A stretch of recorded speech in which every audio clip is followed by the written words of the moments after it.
Corey Whalen is joining us via the Google Hangout. She is with Generation Opportunity. And I think the first thing I'll paint with a broad brush, Corey, and say conservative organization, but I know it's more than that. Tell us, for those who haven't heard of Generation Opportunity, who you are and what your message is. Sure. So Generation Opportunity is an organization that advocates for free market principles as it pertains to young people. So, I mean, conservative, potentially you could say that, but we focus just on domestic policy issues and from really a free market economic perspective. Okay, well, I'll tell you, we've had guests on the show in the past, and probably some tonight, who would agree that the free market just doesn't work so well in healthcare. What do you say to that, and what is your vision for how this should be handled? Right, so the concern is that we haven't really had an actual market in healthcare almost ever, especially in modern times with the way we deal with healthcare.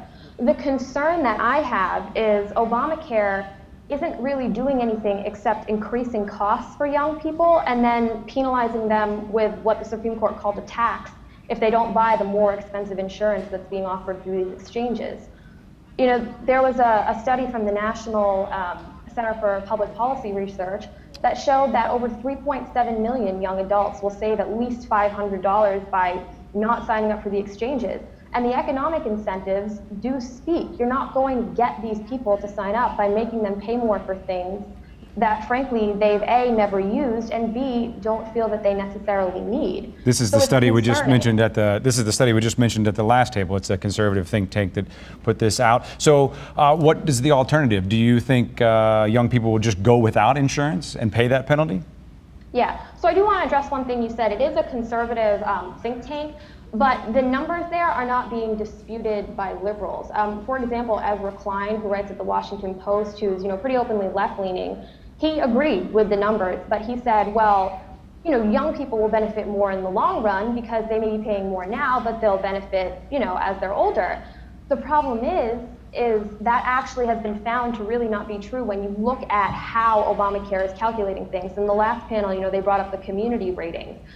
When you look at that and you compare it to the experience, ratings, which are more market-based, there was an interesting study that was done by Chris Conover at Forbes. He wrote about it. The title of the piece is, "No, Obamacare is not a good deal for young people in the long run, not even close."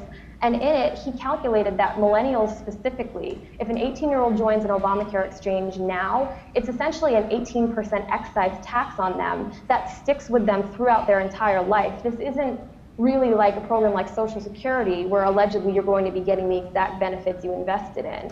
So what should a person do? What should a person do then? If just because it's not a good deal doesn't mean it's not your best option when it comes to staying healthy. We've heard a lot from the doctors here tonight about the importance of having health insurance to have health care. Right, and that is true, and I'm glad you brought that up because I think one of the concerns is, in my view, Obamacare does really the three worst things in terms of dealing with healthcare. It further ties basic care to insurance and insurance to employment, and it's regulating plans that are actually economically sound for young people out of the market. I heard someone earlier in this segment talk about how a lot of young people are independent contractors and purchase their own plans. Mm-hmm. I've been in that position in the past. I paid about $100 a month for what was really a catastrophic plan. I actually did. I bought it on ehealthinsurance.com, and I got an email about it. I want to say it was maybe 6 months ago at this point that said the plan that you have is not grandfathered in through the ACA. So basically the whole premise of if you like your plan, you can keep it, which was a political selling point for this legislation, has turned out not to be true. In fact, it's turned out not to be true to the extent that unions, who are typically, very strong Democratic constituency, Richard Trumka, of the AFL-CIO, specifically said that the employer mandate and certain aspects in Obamacare are actually ruining the 40-hour work week that's the backbone of the middle class.